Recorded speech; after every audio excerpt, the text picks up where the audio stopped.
Join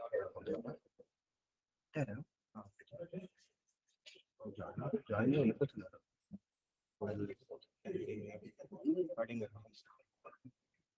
record ఎక్కడ ఉందో కనిపిస్తుంది. రికార్డింగ్ అవైలబుల్ రికార్డ్ చేస్తాను. యూట్యూబ్ ఛానల్ నుంచి ఇంతకు పెట్టారు. నేను రోజు పెడుతున్నాను. ఇందులో పెట్టచ్చు. మైక్ తీసుకొస్తాను. తీసుకొస్తాను.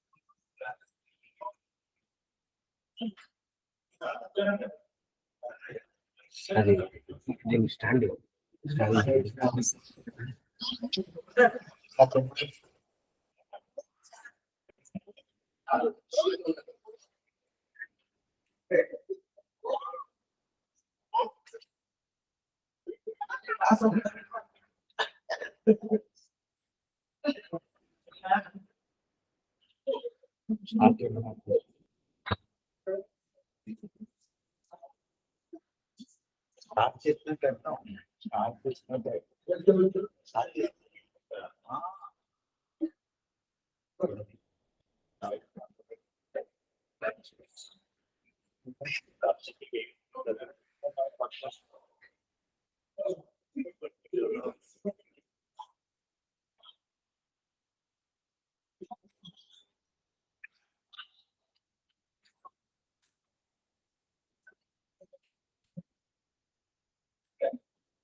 ఆయన పేరు నరసింహచారి.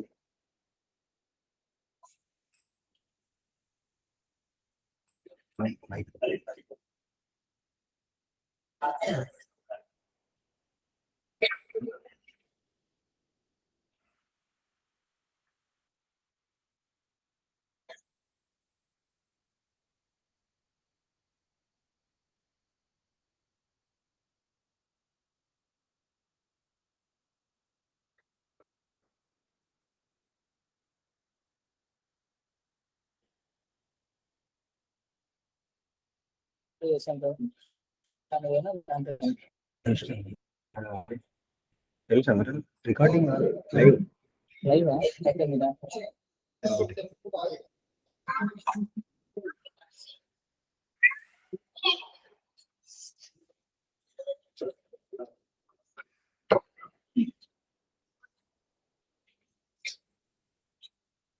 ఓకే పెట్టేసింది.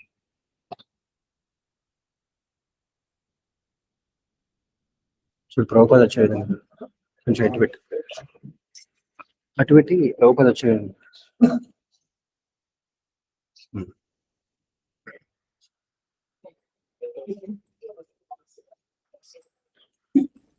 హరే కృష్ణ. ఈరోజు శ్రీ గోవర్ధన పూజ మహామహోత్సవం. మరి ఈరోజు చాలా మంది భక్తులు ఎంతో శ్రద్ధతో వర్షం ఆటంకం కలిగించినా సరే వచ్చినందుకు చాలా సంతోషం. చూడండి, మనకి ఇంత చిన్న వర్షం కురిస్తేనే చాలా ఇబ్బంది కలుగుతుంది, అవునా కాదా? ఇక్కడికి వచ్చిన తర్వాత కూడా వర్షం వస్తుంటే ఇది ఏర్పాట్ల కోసమైనా కానీ బయట నుంచి రావడానికైనా అక్కడంతా కూడా ఎన్నో ఆటంకాలు, ఎన్నో ఇబ్బందులు.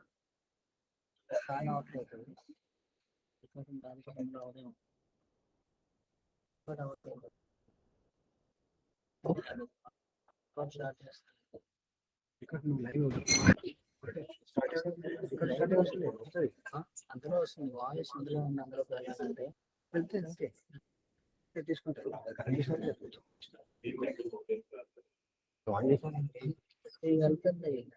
ఇది పని చేయాలంటే అందులో రికార్డింగ్, ఆ సిస్టమ్ లో రికార్డింగ్ లైవ్ అంటే లైవ్ అది ఇక్కడి నుంచి వాయిస్ తీసుకుంటున్నారు. కానీ పిన్ కనెక్ట్ చేసి స్టాండర్డ్ అయిపోవాలి, అక్కడ లైట్ వెలగాలి.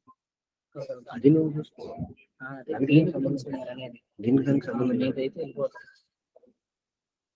వాయిస్ నాయిస్ రిడ్యూస్ అవ్వాలంటే మీరు పని చేయాలి.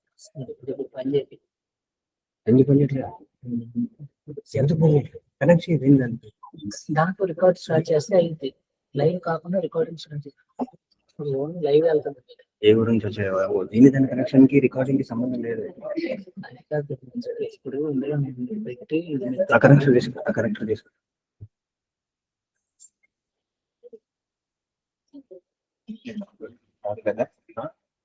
నేనేదో చెప్తున్నాను. జస్ట్ ఇది దానికి పెడితే కనిపించింది. దీనికి పెడితే ఇప్పుడు దీంట్లో అదే స్టాండర్డ్ అయింది. ఇంకా కవర్ కనెక్ట్ అవ్వట్లేదు. కవర్ తీసేసి గట్టి వచ్చు. అది కవర్ తీసేయి.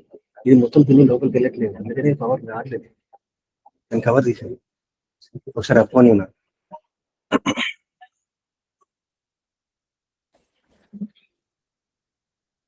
తీసుకురా స్టాండ్ తో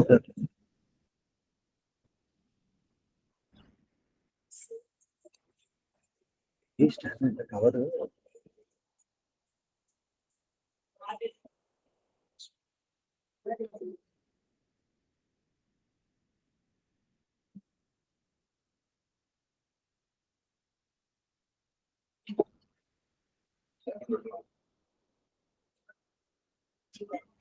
ఈ కవర్ ఇట్లా వస్తుంది. పెడితే వచ్చి ఆటోమేటిక్ చూడు పవర్ అందట్లేదు. ఇందులో ఇప్పుడు లైవ్ పెట్టినప్పుడు అది వాడలేదు.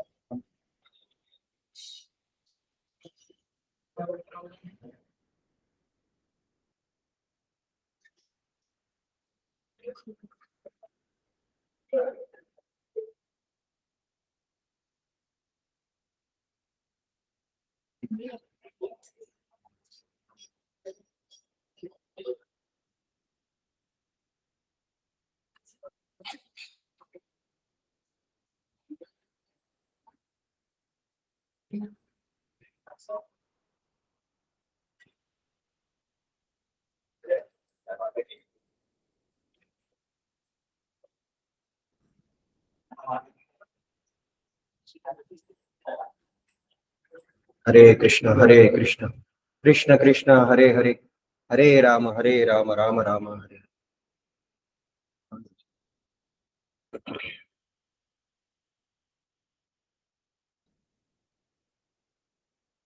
Okay, so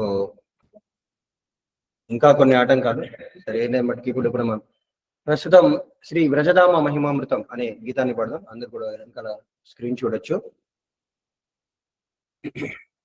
Hare Krishna Hare Krishna Hare Krishna Krishna Krishna Hare Hare Hare Rama Rama Rama Hare.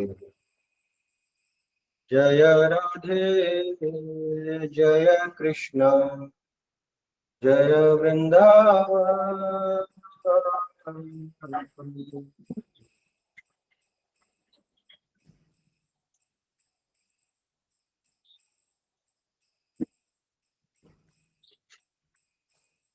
జయ రాధే జయ కృష్ణ జయ వృందావన.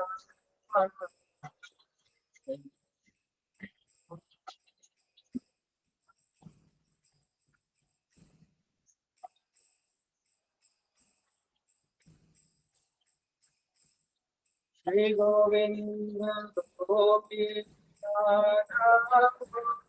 మదన మోహన.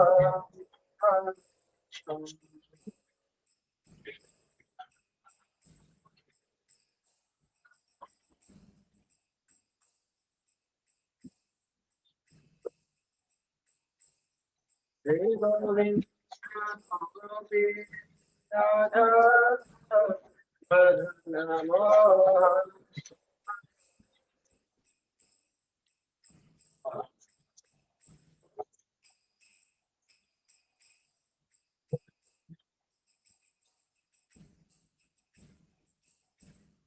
రామకుండ రాధాకుండ గోవర్ధన.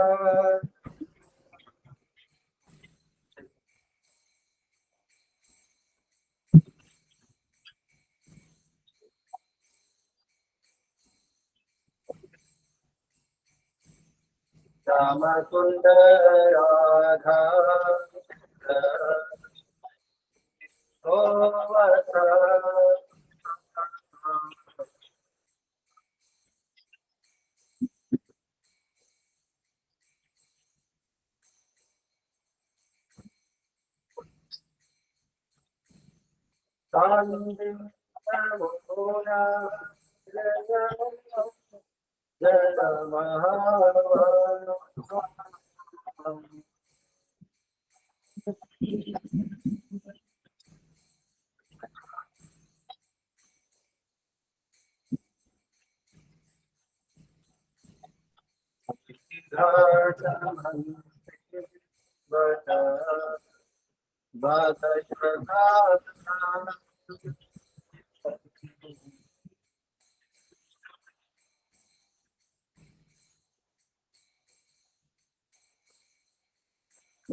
श्रीनंद जय जय गोपाल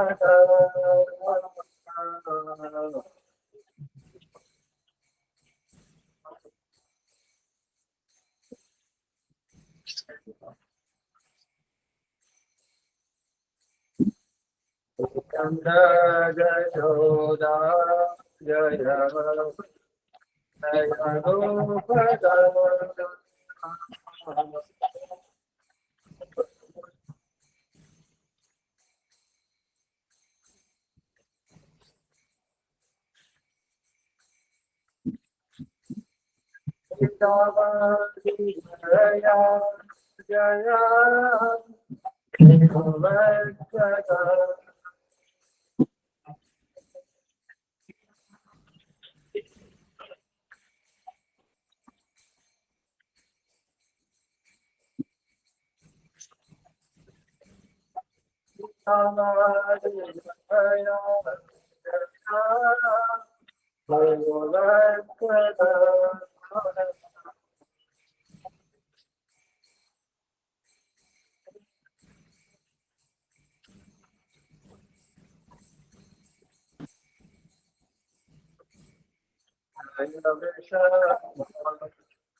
जय विषभानु जय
జయ జయ గోపీ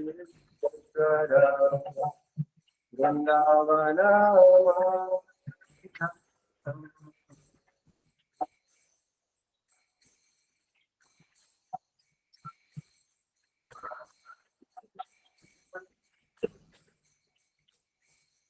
జయ జయ గోపీ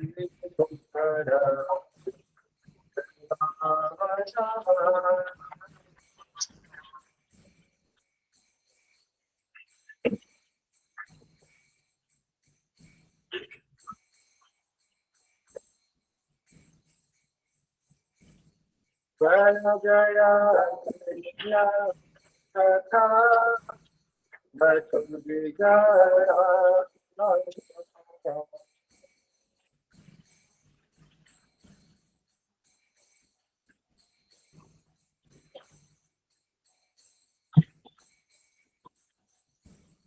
జయ జయ కృష్ణ కథా బతు విజయ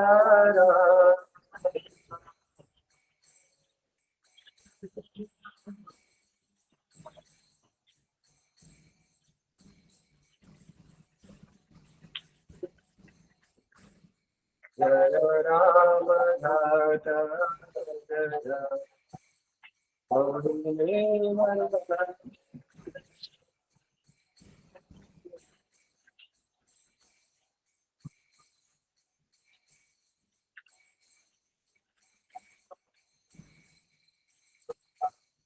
జయ రామ నాథ జయ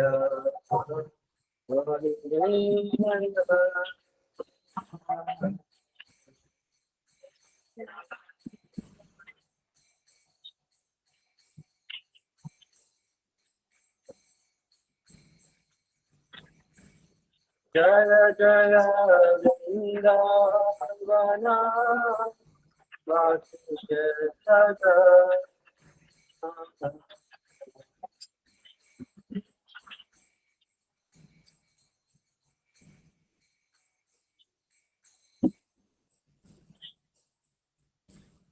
జయ విజయపత్ని జయ సంధ్యాద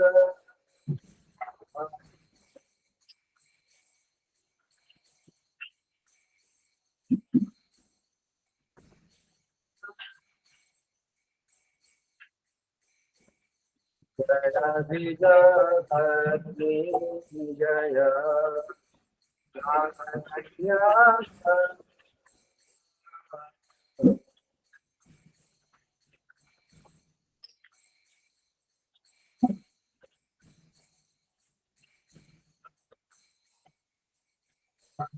భక్తి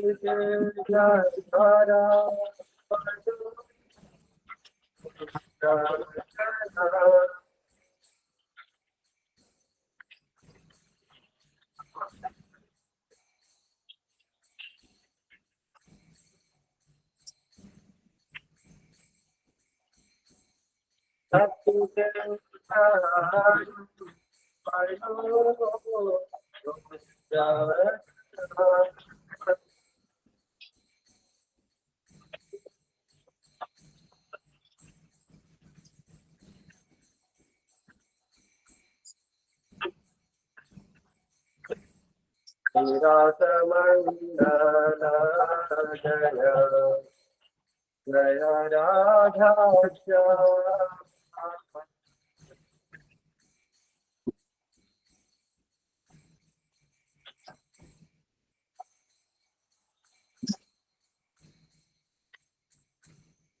విరాసమండల జయ జయ రాధాక్ష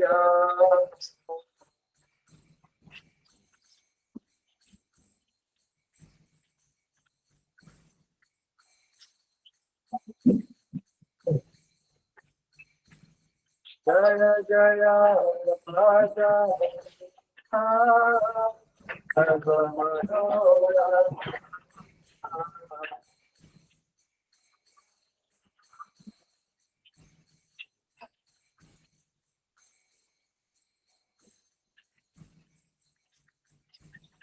జయ జయ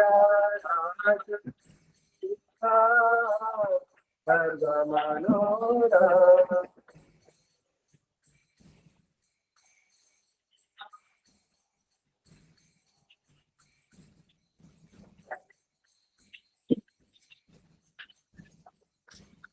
జయ జయోజ్వల సరస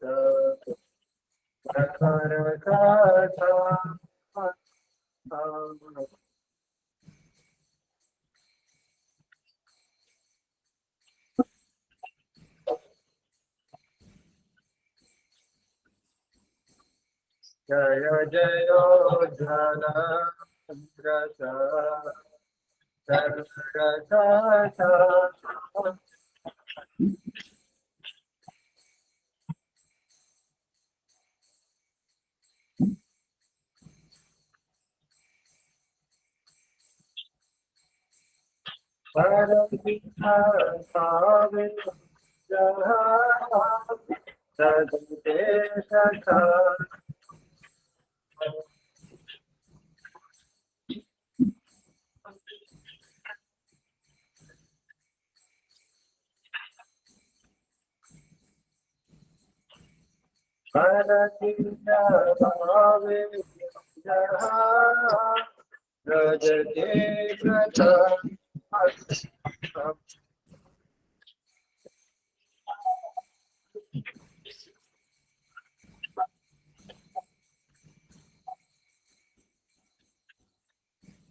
Krishna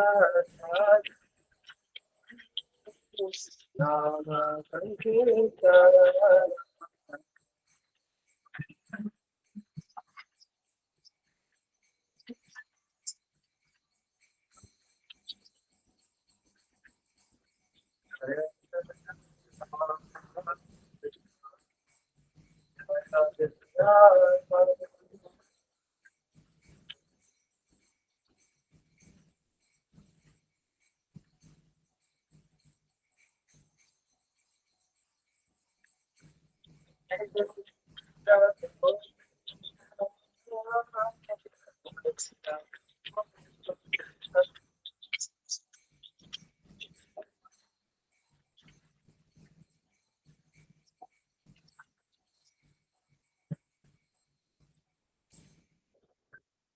హరే కృష్ణ. ఇది బృందావన ధామ మహిమ.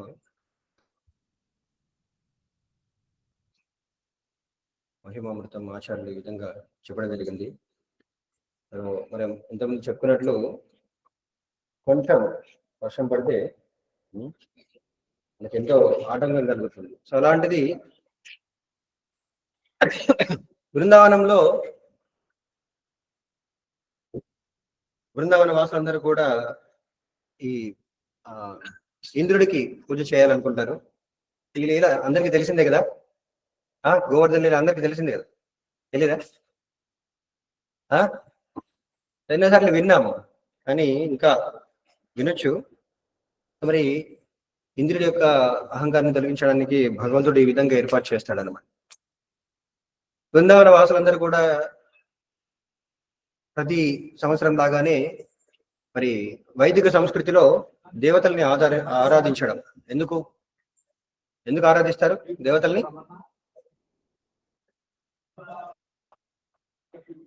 అనేక కారణాల చేత ఒక్కొక్క దేవతని ఒక్కొక్క కారణం చేత ప్రజలు పూజిస్తుంటారు. వాళ్ళ యొక్క కోరికలు, భౌతిక కోరికలన్నీ తీరడానికి. మరి ఇంద్రుడిని ఎందుకు పూజిస్తారంటే వర్షం పడడానికి, పంటలన్నీ కూడా బాగా దిగుబడి రావడానికి వర్షం కావాలి. మరి వర్షం కావాలంటే పూజించాలన్నమాట. ఇంద్రుడే ఈ మేఘాలనందరినీ కూడా నియంత్రించేవాడు. మరి ఒకరోజు ఆ విధంగానే బృందావన వాసులందరూ కూడా ఇంద్రుడిని పూజించడానికి ఏర్పాటు చేశారంట. ఇంద్రుడిని పూజించడానికి ఏర్పాటు చేసిన తర్వాత కృష్ణుడు ఆ ఏర్పాట్లన్నీ కూడా చూశాడు. చాలా గొప్పగా చేస్తున్నారే. అప్పటి వరకు అంతగా గమనించలేదు. అంతకు ముందు సంవత్సరాలు కూడా ప్రతి సంవత్సరం కూడా చేసేవారు, కానీ అప్పటి వరకు కృష్ణుడికి అంత తెలియలేదు అనమాట ఏం జరుగుతుందని. కానీ కృష్ణుడికి ఎప్పుడైతే కొంచెం జ్ఞానం రావడం మొదలుపెట్టిందో, అసలు కృష్ణుడికి కొత్తగా జ్ఞానం రావడం అనేది ఉంటుందా? ఉంటుందా? కృష్ణుడు ఎప్పుడైనా సరే తనే భగవంతుడిని మర్చిపోతాడా? ఏంటి మీరు మర్చిపోయారేంటి? మరి మాట్లాడలే. మర్చిపోతాడా కృష్ణుడు? కొందరు అనుకుంటారనమాట, కృష్ణుడు భగవంతుడు ఎప్పుడైనా భౌతిక ప్రపంచానికి అనేక రూపాల్లో వస్తాడో అప్పుడు సాధారణమైన జీవులాగానే ప్రవర్తిస్తాడు. ప్రవర్తించడం అంటే సాధారణమైన జీవులాగానే గుణాల చేత ప్రభావితం చెందుతాడని కొందరు అంటారనమాట. అలా కాదు. భగవంతుడు ఏ రూపంలో ఉన్నా సరే, చిన్న శిశువు రూపంలో ఉన్నా సరే పూర్తి శక్తివంతుడు అనమాట. సర్వశక్తివంతుడు, సర్వ జ్ఞానవంతుడు. పూర్తి జ్ఞానం ఆయనకు ఉంటుంది. ఆయన యొక్క శరీరం చిన్న బాలుడి శరీరం ఉన్నా సరే ఆయన భగవంతుడు అనే అతనికి తెలుసు. భగవంతుడికి ఉండాల్సిన శక్తులన్నీ కూడా తనకు ఉంటాయన్నమాట. మరి ఈ మానవ శరీరంలోనే కాదు, ఇతర శరీరాల్లో వచ్చినా కూడా భగవంతుడు వరాహ రూపంలో కావచ్చు, నృసింహ రూపంలో కావచ్చు, ఇంకా ఏ రూపం, మత్స్య రూపంలో కావచ్చు, ఏ రూపంలో వచ్చినా సరే ఆయన శక్తులు మాత్రం తరగవు. సంపూర్ణ శక్తివంతుడు అనమాట. ఈస్ ఆల్ పవర్ఫుల్, సంపూర్ణ శక్తివంతుడు. సో కాబట్టి మరి ఆయనకు తెలియదంటే ఏం లేదు, కానీ లీల, భగవంతుడు తన భక్తులతో కలిసి ఇలాంటి లీలల్లో ఆనందాన్ని పొందాలనుకుంటాడు. మరి అది భగవంతుడి యొక్క గొప్పతనం. ఎందుకు ఇలా చిన్నపిల్లలాగా చేస్తున్నాడని కాదు, ఆయన ఎంత గొప్పవాడైనా సరే తన భక్తులతో కలిసి అనేక లీలలో ఆనందాన్ని పొందాలనుకోవడం అది ఆయన యొక్క భక్తుల పైన తను చూపించే నిర్హేతుకమైన కృప అన్నమాట. వాళ్ళ భక్తుల యొక్క ఆనందం కోసం, మరి కేవలం తన లీలలో పాల్గొనే భక్తుల కోసమే కాదు, మన కోసం కూడా. ఎందుకు? మనల్ని తిరిగి ఆ భగవద్ధామాన్ని ధామానికి ఆకర్షించడానికి భగవంతుడు ఇలాంటి లీల చేస్తుంటాడు. ఎన్నో ఆకర్షణీయమైన లీలలన్నీ చేస్తుంటాడు. అయితే అప్పుడు కూడా కృష్ణుడు తను ఏమీ తెలియనట్లుగా ఏం జరుగుతుంది అప్పుడు నంద మహారాజుని ఆయన బాబా అన్నారు. రజ భాష బాబా అంటారు. బాబా అంటే తండ్రి. వాళ్ళ నాన్నని, తండ్రిని ఏమని సంబోధిస్తాడు? బాబా. నంద బాబా ఏం చేస్తున్నారు అని చెప్పేసి అడుగుతాడు. చిన్నపిల్లలు ఎక్కువగా ప్రశ్నలు అడుగుతుంటారు కదా, సో అలాగే అన్ని ప్రశ్నలు అడుగుతుంటాడు అనమాట. సరే, నంద మహారాజుకి ఏంటంటే ఎప్పుడు ఇలానే ఏదో ప్రశ్న అడుగుతూనే ఉంటాడు. అప్పుడప్పుడు ఏదైనా ముఖ్యమైన కార్యంలో ఉన్నారనుకోండి పెద్దవాళ్ళు, ఏం చేస్తారు? చిన్న వాళ్ళని పట్టించుకోరు. పక్కకి వెళ్ళు, ఆడుకో, వెళ్ళు, నన్ను డిస్టర్బ్ చేయకని చెప్తారు కదా. అలాగే నంద మహారాజు కూడా ఆయనను పట్టించుకోలేదండి కృష్ణుని. వెళ్ళు, నువ్వు ఆడుకో, నన్ను అడగకు అని చెప్పేసి అంటే ఇప్పుడు కృష్ణుడు ఏమన్నాడంటే తెలుసా? కుటుంబ సభ్యుల మధ్య రహస్యాలు ఉండకూడదు. తత్వం బోధించడం మొదలు పెట్టాడు అనమాట. కుటుంబ సభ్యుల మధ్య రహస్యాలు ఉండకూడదు. నాకు ఎందుకు చెప్పకూడదు? నువ్వు వేరే వాళ్ళకంటే చెప్పకూడదు, అదేమైనా రహస్యమైన విషయం అయితే. కానీ నేను ఇంట్లో వాడిని. కొందరు మనం చూస్తుంటాం అనమాట. ఇంట్లో వాళ్ళకి అన్ని చెప్పరు. కొందరేంటి అసలు ఎవరు చెప్పరు అనుకుంటా. ఉంటారులేండి, ఇప్పటి వరకైనా సరే ఇంట్లో వాళ్ళతో అన్ని పంచుకునే వాళ్ళు ఉన్నారు, కానీ చాలా వరకు అన్ని పంచుకోరు. అసలు అన్ని పంచుకునే వాళ్ళు ఎవరూ లేరు. ప్రతి ఒక్కరు కూడా ఇండివిజువల్ పర్సన్స్, వ్యక్తిగతమే అన్నమాట. ఒకరి గురించి అన్ని ఇతరులకు తెలుసని చెప్పడం చాలా కష్టం, అవునా కదా? ఎంత ప్రియమైన వాళ్ళైనా కావచ్చు. సరే, కృష్ణుడు ఏమన్నట అంటే ఇంట్లో వాళ్ళకి అన్ని చెప్పాలి, ఇంట్లో వాళ్ళ మధ్య, కుటుంబ సభ్యుల మధ్య రహస్యాలు ఉండకూడదు, కాబట్టి నువ్వు నాకు చెప్పు అని చెప్పేసి అన్నాడు. ఇలా ముద్దుగా కృష్ణుడు మాట్లాడినప్పుడు నంద మహారాజు ఎంత కోపం వచ్చినా సరే ఏం చేయలేడు. ఇంకా ఏం చేస్తాడు పాపం? ఇలాంటి తత్వం మాట్లాడేసరికి పెద్దవాళ్ళలాగా మాట్లాడేసరికి నంద మహారాజు కూడా దగ్గరికి తీసుకొని కృష్ణుడికి వివరించాడంట. సో మేము ఇప్పుడు ఇంద్రుడిని పూజించడానికి ఏర్పాట్లు చేస్తున్నాం. అప్పుడు మళ్ళీ ప్రశ్న అడుగుతారు అనమాట, ఏంటి ఆ ఏర్పాటు, ప్రతి సంవత్సరం ఇలానే చేస్తారా, అసలు ఏం చేస్తారు, ఎందుకు చేస్తారని చెప్పేసి రకరకాల ప్రశ్నలు అడుగుతారు. అప్పుడు నంద మహారాజు కూడా వివరించాడంట, అవును కృష్ణ, ప్రతి సంవత్సరం కూడా ఇలాంటి ఏర్పాటు చేస్తాం. ఎందుకంటే మనం నంద మహారాజు వైశ్యుడు, అక్కడ ఉందా కూడా వైశ్య వర్గం వాళ్ళు అనమాట. సో వైశ్య వర్గం వాళ్ళకి ముఖ్యంగా దేనిపైన ఆధారపడతారు, వాళ్ళ జీవన ఆధారం కోసం వ్యవసాయం పైన ఆధారపడతారు. కాబట్టి మరి వ్యవసాయంలో పంటలు బాగా రావాలంటే వర్షాలు పడాలి. మరి వర్షాలు పడాలంటే ఇంద్రుణ్ణి పూజించాలి, ఇంద్రుని యజ్ఞం చేయాలి. కాబట్టి దానికోసం ఇంద్రుణ్ణి సంతృప్తిపరచడానికి ఇలా అన్ని ఏర్పాటు చేస్తున్నాం నాయన అని చెప్పేసి చెప్తాడు అనమాట. అప్పుడు కృష్ణుడు మొట్టమొదటిసారిగా నాస్తిక తత్వాన్ని చెప్పడం మొదలు పెడతాడు. నాస్తిక తత్వం అంటే అవసరం లేదు, ఇది ఏంటి శాస్త్రాలను ఏవేవో చెప్తుంటారు, అవన్నీ పాటించిన అవసరం లేదు, ఎక్కడో ఇంద్రుడు ఉన్నాడంట, ఆయన పూజిస్తే వర్షాలు వస్తాయంట, ఎవరు చూసి వచ్చారు? నిజంగా ఇంద్రుడు వస్తాడా? ఎప్పుడైనా మీకు కనబడ్డా? ఎప్పుడైనా మీ అర్పించే పదార్థాలన్నీ కృష్ణుడు ఇంద్రుడు తీసుకున్నాడా? తీసుకోలేదు కదా. నిజానికి మనకు కావాల్సిన అన్ని కూడా ఇచ్చేది గోవర్ధన. ఇక్కడ పక్కనే ఉంది చూడండి అని చెప్పేసి గోవర్ధనాన్ని చూపిస్తాడు. గోవర్ధనం చూడండి, అన్ని ఇస్తుంది, మనకు కావాల్సినవన్నీ కూడా ఇస్తుంది. మనకు పళ్ళు ఇస్తుంది, పుష్పాలు ఇస్తుంది, తర్వాత మనకి వ్యవసాయానికి కావాల్సిన పదార్థాలన్నీ కూడా మనకి అక్కడి నుండి పొందొచ్చు. అంతేకాకుండా ఆవులకి దూడలకి కావాల్సిన గడ్డిని ఇస్తుంది. అక్కడ ఎన్నో మూలకాలు కూడా మనకు దొరుకుతుంటాయి. అన్నీ కూడా బృందావనమే, గోవర్ధనమే ఇస్తుంది. కాబట్టి మనం గోవర్ధనాన్ని పూజించాలి, అంతే కదా. మనకు అన్ని ఎక్కడి నుంచి వస్తుంది? గోవర్ధనం వస్తుంది. కాబట్టి గోవర్ధనం పూజించడం ఉత్తమం. ఎక్కడో ఉన్న ఇంద్రుడు అసలు ఉన్నాడో లేదో కూడా తెలియదు, ఆయనను పూజించడం అవసరం లేదు అని తత్వం చెప్తాడనమాట. అప్పుడు నంద మహారాజు ఏమంటాడట అంటే, సరే నువ్వు గోవర్ధనాన్ని పూజించడానికి ఇష్టపడితే నువ్వు అన్నట్లుగా గోవర్ధనం మనకు అన్ని ఇస్తుంది. సరే నీకు గోవర్ధనాన్ని పూజించాలని అంటే రేపు గోవర్ధనాన్ని పూజిద్దాం, గోవర్ధన పర్వతాన్ని పూజిద్దాం, ఈ రోజు మాత్రం ఇంద్రుడిని పూజిద్దాం అంటాడు. అప్పుడు మళ్ళీ కృష్ణుడు మళ్ళీ వాదిస్తాడు అనమాట, లేదు లేదు, ఇవన్నీ కూడా గోవర్ధన చెందాలి, ఇవన్నీ మీరు చాలా సమయం పట్టింది ఇవన్నీ ఏర్పాటు చేయడానికి. మళ్ళీ ఇప్పుడు ఈరోజు గోవర్ధన్ ఇంద్రుడిని పూజిస్తే మళ్ళీ ఇవన్నీ ఏర్పాటు చేయడానికి చాలా కష్టం అవుతుంది. మీరు ఈ రోజే గోవర్ధన్ని పూజించాలని చెప్పేసి రకరకాలుగా తన చాలా ప్రియమైన భాషణంతో చివరికి నంద మహారాజుని ఒప్పిస్తాడు. దేనికోసం? గోవర్ధనాన్ని పూజించడానికి ఒప్పిస్తారు. సో వాళ్ళందరూ కూడా వాళ్ళు వండిన పదార్థాలన్నింటినీ కూడా ఒక ప్రదేశానికి తీసుకెళ్తారు. ఆ ప్రదేశం ప్రస్తుతం అనయోర్ అనే గ్రామంగా పిలువబడుతుంది. అనయోర్ అంటే ఏంటనేది చెప్తారు. మరి అక్కడ గోవర్ధనాన్ని పూజించడానికి వాళ్ళు అన్ని ఏర్పాటు చేస్తారు. ప్రతి ఒక్కరు కూడా రకరకాల పదార్థాలు, ఆహార పదార్థాలు తీసుకొస్తారు అనమాట.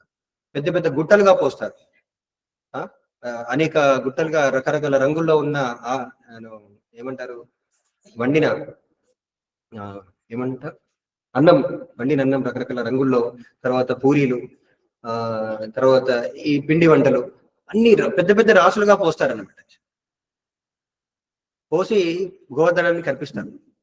అనేక విధాలుగా గోవర్ధనాన్ని పూజిస్తారు కూడా చాలా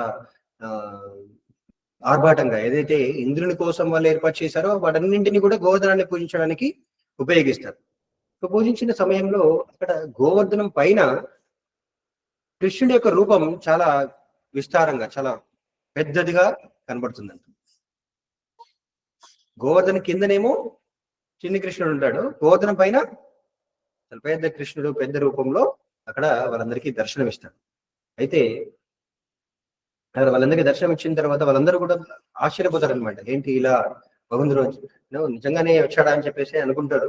వాళ్ళు అనుకునే లోపే అక్కడ ఆ రూపంలో ఉన్న భగవంతుడు వాళ్ళు అర్పించినవన్నీ కూడా స్వీకరిస్తాడు, అన్ని కూడా తినేస్తాడు. పెద్ద పెద్ద రాశులుగా పెట్టారు, అవన్నింటిని కూడా తీసేస్తాడు. భగవంతుడు ఏదైనా తీసుకోగలడు, అవునా కదా? ఈ విశ్వానంతటిని కూడా తన నోట్లో దాచుకున్నాడు, అవునా? యశోదమాతకి విశ్వానంతటిని కూడా తన నోట్లో చూపించాడు.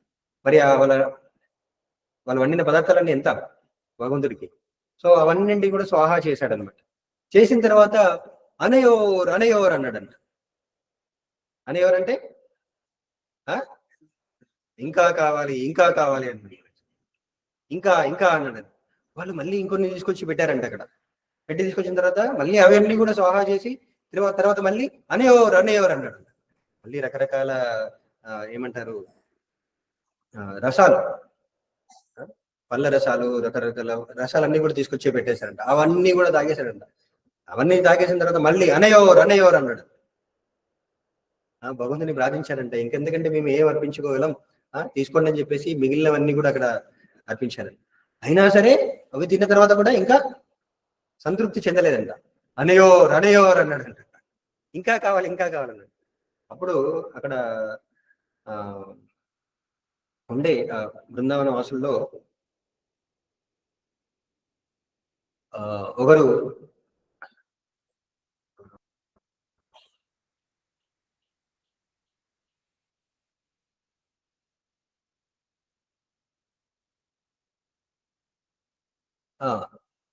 పేరు గుర్తురాదు. ఒకరు ఆ బృందావన వాసులు ఒకరు తీసుకొచ్చి అక్కడ తులసి మంజరి ఉంటుంది కదా. సాధారణంగా ఇప్పటికీ కూడా బృందావనంలో మనం చూసినట్లయితే భగవంతుడికి నైవేద్యం పెట్టేటప్పుడు అందులో మనం తులసి దళం పెడతాం కదా. కానీ బృందావనంలో వాసులు ఎక్కువగా వీలైనంత, అంటే అక్కడ వాళ్ళకి లభిస్తే మాత్రం తులసి ఆ మంజరితో పాటు కింద మొట్టమొదటిగా ఉన్న 2 ఆకులతో సహా, 2 ఆకులు పైన మంజరి, దానితో సహా భగవంతుడికి పెడితే భగవంతుడికి చాలా ఇష్టం అంట. సో అలా తులసి మంజరిని 2 ఆకులతో తీసుకొచ్చేసి అక్కడ మరి భగవంతుడు అనేవారు అంటున్నాడు కదా, ఆయనకి ఇస్తాడు. ఇస్తే అప్పుడు ఆ కృష్ణుడు, గోవర్ధన పైన ఉన్న కృష్ణుని రూపం తీసుకొని నోట్లో వేసేసుకొని అప్పుడు నేను సంతుష్టుని అయిపోయాను అని చెప్తాడు భగవంతుడు. సో భగవంతుడికి ఏది ఇచ్చినా కూడా అది సరిపోదు అని భగవంతుడికి ఎవరిష్టం? భక్తులంటే ఇష్టం. మరి తులసి మహారాణి గొప్ప భక్తురాలు. తులసి మహారాణితో సహా కలిపి ఇస్తే భగవంతుడు స్వీకరిస్తాడు అనమాట. దానితోనే భగవంతుడు సంతృప్తి పొందుతాడు. సో కాబట్టి ఇప్పటికి కూడా బృందావన వాసులు ఎక్కువగా అలానే, అంటే తులసి మొక్క పైన మంజరి ఉంటే మాత్రం మంజరిని అర్పిస్తారంట. సో వీలైనంత వరకు. కొన్ని కాలాల్లో దొరకవు, అప్పుడు ఏం చేయలేము. కానీ తులసి మంజరితో సహా అర్పిస్తే భగవంతుడికి చాలా చాలా ఇష్టం అనమాట. ఆ విధంగా అంతా కూడా గోవర్ధన పూజ జరిగింది. అందరూ కూడా ఆనందంగా ఉన్నారు. మరి అసలు సమస్య అప్పుడే మొదలైందనమాట. ఇదంతా కూడా ఎవరు చూస్తున్నారు? ఇంద్రుడు గమనిస్తున్నాడు. వీళ్ళందరూ ఏం చేస్తున్నారు, వీళ్ళందరూ ఆయన సిద్ధంగా ఉన్నాడు అనమాట. ఓ ఈరోజు నాకు ఏంటి పూజ చేస్తారు అంతా సిద్ధంగా ఉన్నాడు. కానీ ఇంకా జరగట్లేదు, ఇంకా మొదలు పెట్టట్లేదు అని చెప్పేసి వచ్చి చూసేసరికి ఆ పూజ అంతా కూడా గోవర్ధన చేశారు. ఆయనకి చాలా కోపం వచ్చిందంట.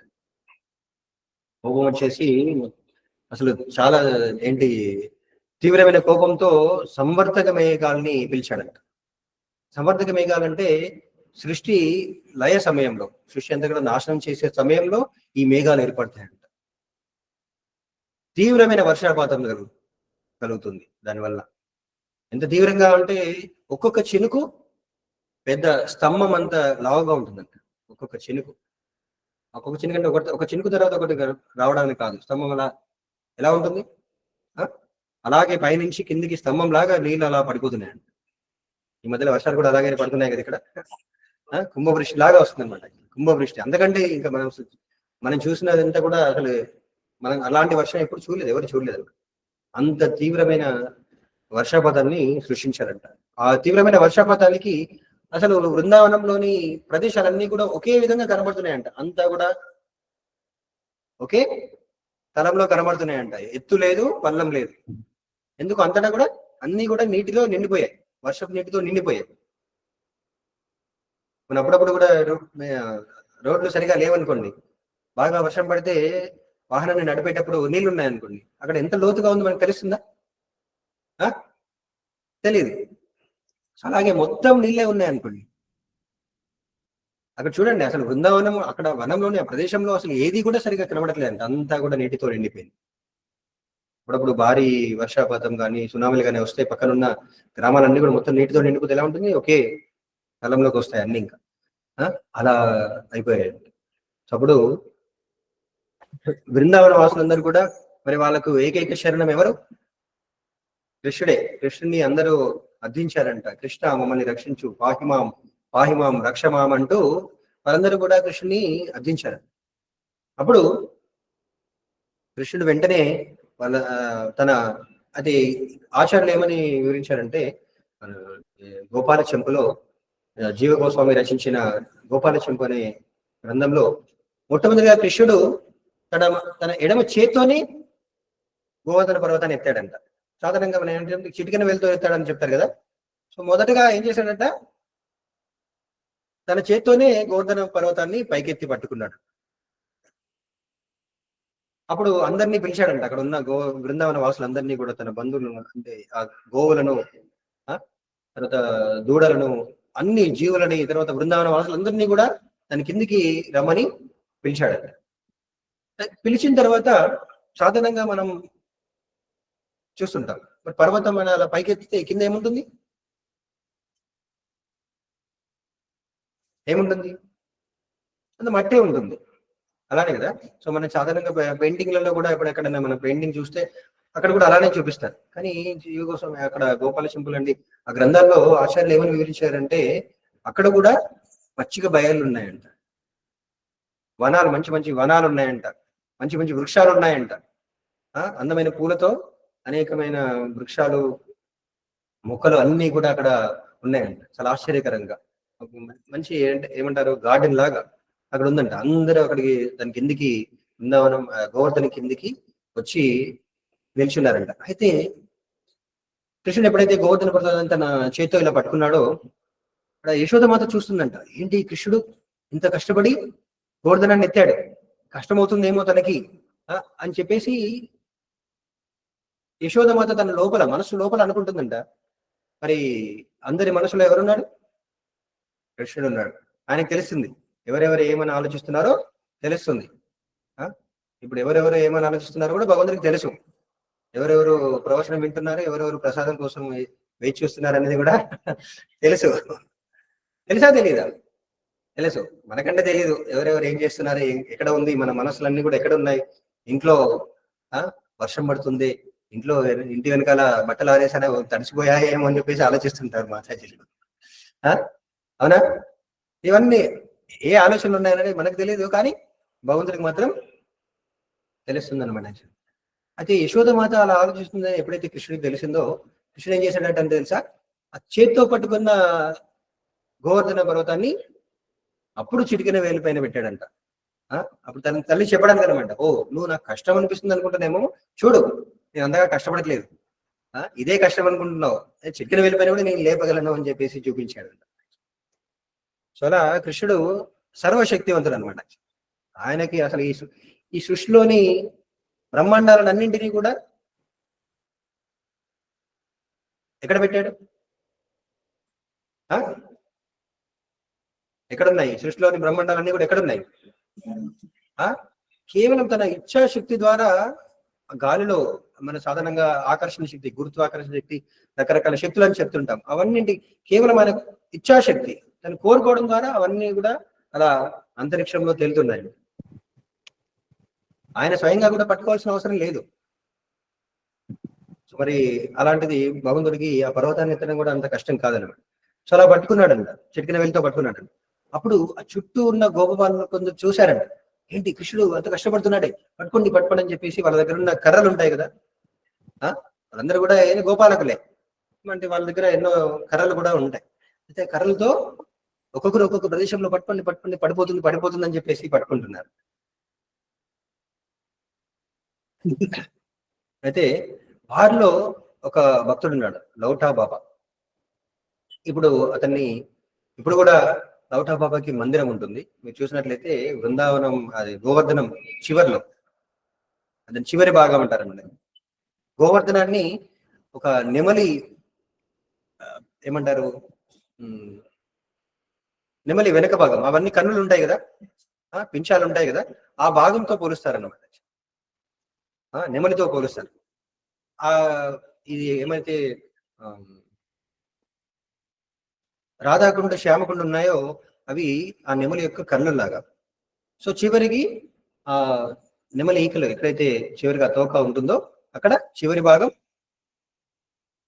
ఆ ప్రదేశంలో, ఆ ప్రదేశానికి దగ్గరలో ఇక్కడ ఒక మందిరం ఉంటుంది, అది లౌటా బాబా మందిరం. సో ఆయన ఒక భక్తుడు, ఆయన అప్పుడు కృష్ణుడు ఉన్నప్పుడు కూడా ఉన్నాడంట. ఆయన ఏం చేశాడట అంటే, ఓ కృష్ణుడు కష్టపడుతున్నాడు, గట్టిగా పట్టుకుందాం అని చెప్పేసి ఆయన కూడా కర్రతో పట్టుకున్నాడంట. అయితే అలాగే మరి అందరి మనసులో ఉంటాడు, వీళ్ళందరూ ఏం ఆలోచిస్తున్నారో కూడా కృష్ణుడికి తెలుసు. తెలిసి ఏం చేశాడట అంటే, కొంచెం తన గోవర్ధన పర్వతాన్ని కొంచెం కిందికి, 1 ఇంచు కిందికి అన్నాడంట. ఆట పట్టించడానికి కొంచెం కిందికి అన్నాడంట. కిందికి అనగానే మిగతా వాళ్ళందరూ ఓ పడిపోతుంది. అప్పటి వరకు ఏమనుకున్నారు, వాళ్ళందరే కృష్ణుడితో పాటు వాళ్ళందరూ పట్టుకోవడం వలన పర్వతం అక్కడ ఆగింది అని అనుకున్నారు. కానీ అప్పుడు ఆయనకు తెలిసిందంట, లేదు, ఇదంతటిని కూడా మోసేది ఎవరు?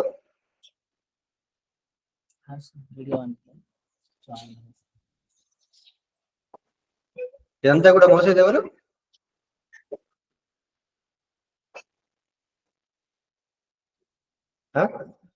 కృష్ణుడే అని వాళ్ళు అప్పుడు అర్థం చేసుకున్నారు అన్నమాట. అప్పటి వరకు వాళ్ళు కూడా పట్టుకుంటున్నారని అనుకున్నారు. సో అప్పుడే ఆ విధంగా చేసిన తర్వాత కృష్ణుడు 7 రోజులు అలానే పట్టుకుంటాడు. 7 రోజులు చూడండి, ఇంద్రుడికి ఎంత కోపంగా ఉందో ఒకసారి ఆలోచించండి. కానీ బృందావన వాసులు మాత్రం ఏం కష్టపడట్లేదు, కృష్ణు యొక్క రక్షణలో ఆనందంగా ఉన్నారని. కొన్ని ప్రదేశాలు ఏం చెప్తారంటే, ఆ పర్వతం అంతా కూడా చుట్టూ నీళ్లు ఉన్నాయి కదా, వర్షం పడి అంతా కూడా నీళ్లు ఉంటాయి కదా, లోపలికి రాకుండా బలరాముడు కూడా నేను కూడా ఏదైనా చేయాలి, లేకపోతే కృష్ణ కంటే నేను తప్పకుండా, కొందరు బృందావన వాసులు అలా చెప్తారు, ఇక్కడ అందరిలో లేదు. అక్కడ బలరాముడు కూడా అనంత శేషుల్లాగా మారి పర్వతం చుట్టూ నీరు లోపలికి రాకుండా చుట్టూ అడ్డుగా ఉంటాడంట, ఒక గోడలాగా అడ్డుగా ఉంటాడంట. అలా కొందరు బృందావన వాసులు చెప్తారు.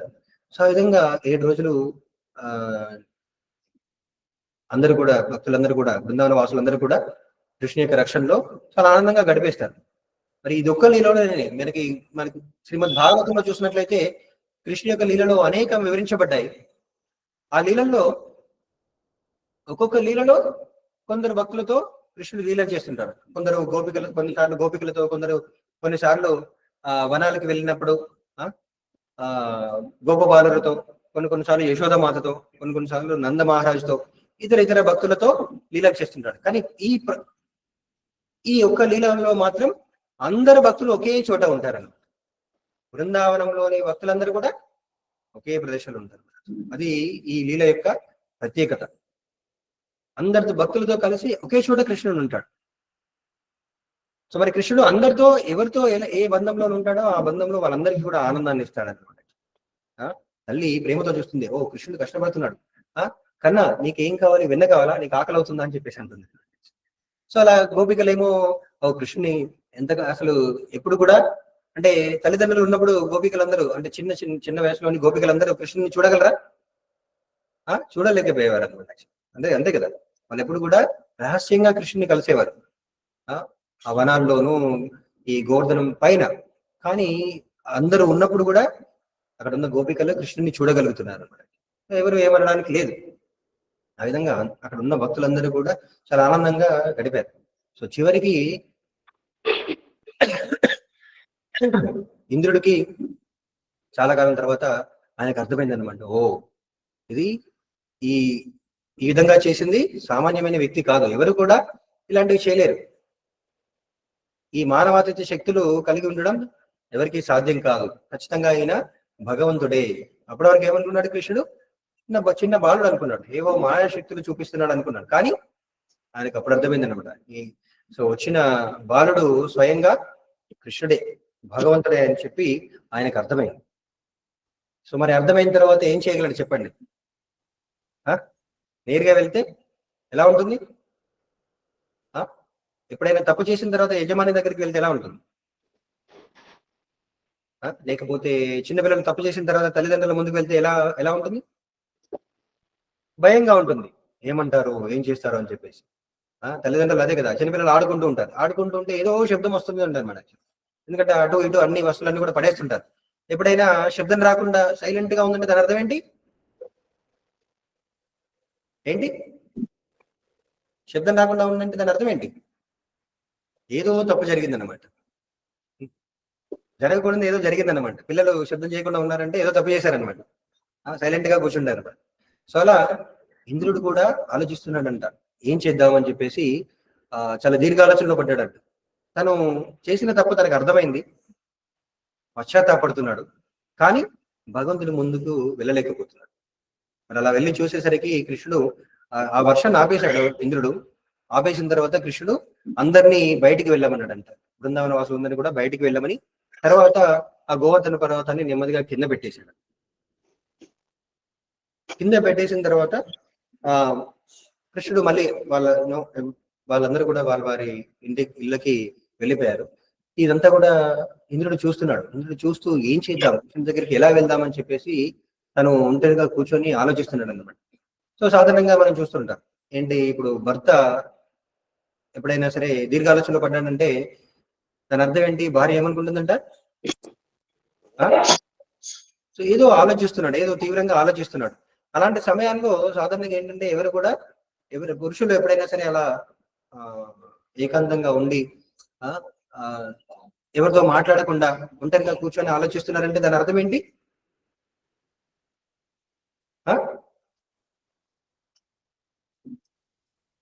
వాళ్ళు ఏదో దీర్ఘ ఆలోచనలో ఏదో సమస్యలో ఉన్నారు, దాని పరిష్కారం కోసం ప్రయత్నిస్తున్నారని అర్థం అన్నమాట.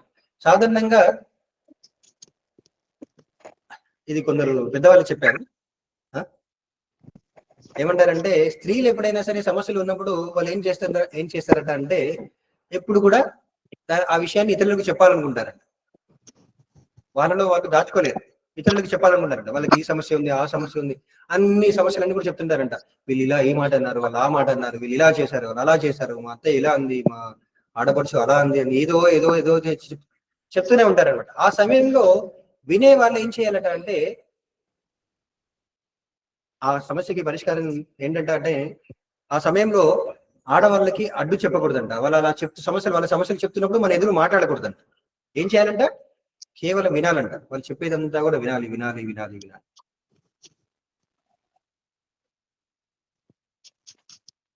దానికి పరిష్కారం కూడా చెప్పడానికి ప్రయత్నించకూడదంట. పరిష్కారం చెప్తే వాళ్ళు ఏమనుకుంటారంటే నీకేం తెలుసు నా సమస్య, నీకేదో పరిష్కారం తెలిసినట్టు ఇది అర్థమైనట్లు చెప్తున్నావు, అసలు అది పరిష్కారం కాదు, వీళ్ళు ఎంత కష్టంగా ఉందో నీకు తెలుసా అని వాళ్ళు అనుకుంటారంట. అంటే పరిష్కారం చెప్పినా కూడా వాళ్ళు స్వీకరించారు. ఎందుకంటే వాళ్ళ సమస్య అసలు సమస్య కాదు, కానీ వాళ్ళకి అలా అనిపిస్తుంది అనమాట. అన్ని సమస్యలు కూడా మనసులోనే మొదలవుతాయి. సో కాబట్టి వాళ్ళ సమస్యగా అనుకుంటారు. అప్పుడు అందుకనే ఒకటి ఏంటంటే అంటే కేవలం వినాలి. వాళ్ళు ఎంతసేపు మాట్లాడిన సమస్య గురించి వినాలంట. తర్వాత దానికి పరిష్కారం కానీ సమాధానం కానీ చెప్పడానికి ప్రయత్నించకూడదు. పరిష్కారం చెప్పడానికి ప్రయత్నించకూడదంట. ఇది రెండవ సలహా. అలా చేస్తే స్త్రీలు ఆనందంగా ఉంటారు. కానీ పురుషులు మాత్రం సమస్య వచ్చినప్పుడు ఏం చేస్తారంట, ఎవరైనా మాట్లాడించారనుకోండి వాళ్ళకి వెంటనే కోపం వస్తుంది. మాట్లాడకుండా ఒంటరిగా వదిలేయాలి వాళ్ళు ఆలోచిస్తారు స్వయంగా. ఎందుకంటే పురుషులు సమస్యకి పరిష్కారం వాళ్ళంతటా వాళ్ళే కనుగొనాలి కాబట్టి వాళ్ళు ఆలోచిస్తూ ఉంటారు. అది వాళ్ళ బాధ్యత. సో కాబట్టి వాళ్ళు అలా ఆలోచిస్తుంటారు కాబట్టి అప్పుడు మాత్రం వాళ్ళతో మాట్లాడుతుంది. ఒకవేళ భార్య వచ్చేసి మాట్లాడించింది అనుకోండి, వెంటనే వీళ్ళ కోపం వస్తుంది. వెళ్ళు ఇక్కడ నుంచి, ఎందుకు నన్ను డిస్టర్బ్ చేస్తున్నావు అని చెప్పేసి వాళ్ళపైన వెంటనే కోపానికి వస్తారు. సో దాని అర్థం ఏంటంటే ఒంటరిగా విడిచిపెట్టారు, వాళ్ళు ఆలోచిస్తుంటారు. అలాగే ఇంద్రుడు కూడా ఆలోచిస్తూ ఉన్నాడు అనమాట. అయితే ఇంద్రుడి యొక్క భార్య ఎవరు? సచీదేవి. సో తను అక్కడికి వచ్చి చూసిందంట. మరి తన భర్తను ఏమనలేక అక్కడ నుండి వెళ్ళి ఏం చేయాలో అర్థం కాక ఇంద్రుడి యొక్క గురువు అయిన బృహస్పతి దగ్గరికి వెళ్ళేసి ఈ విషయాన్ని చెప్పిందంట. నా భర్త ఏదో దీర్ఘాలోచన పడ్డాడు, ఏదో సమస్యలో ఉన్నాడు, ఏంటనేది అర్థం కావట్లేదు, దయచేసి ఒకసారి ఆయనతో మాట్లాడండి అని చెప్పేసి బృహస్పతికి సచీదేవి చెప్తుందంట. అప్పుడు బృహస్పతి అక్కడికి వచ్చేసి ఇంద్రుడిని అడుగుతాడు, నాయన ఏంటి దీర్ఘ ఆలోచనలో ఉన్నావు, ఏంటి ఆ సమస్య అని చెప్పేసి అంటే అప్పుడు ఇంద్రుడు చెప్పాడండి, నేను ఒక పెద్ద తప్పు చేశాను అని చెప్పేసి చెప్తే అప్పుడు బృహస్పతి ఏమన్నాడు అంటే, ఇది చాలా పెద్ద సమస్య, ఇది చాలా పెద్ద తప్పు, దీని నుండి బయటపడడం చాలా కష్టం. సరే అయినా సరే భగవంతుడు మరి ఆయన భక్తవత్సలుడు, భక్తులు తప్పు చేసినా సరే మరి ఒక తల్లి లాగా ఒక తండ్రి లాగా మరి దాన్ని సరిదిద్దడానికి ప్రయత్నిస్తారు తప్ప వాళ్ళు శిక్షించాలనుకోరు. కాబట్టి కృష్ణుడికి కూడా భక్తులంటే ఎంతో ఇష్టం. అంతేకాకుండా కృష్ణుడికి గోవులు కూడా ఇష్టం. గో బ్రాహ్మణ హితాయచ,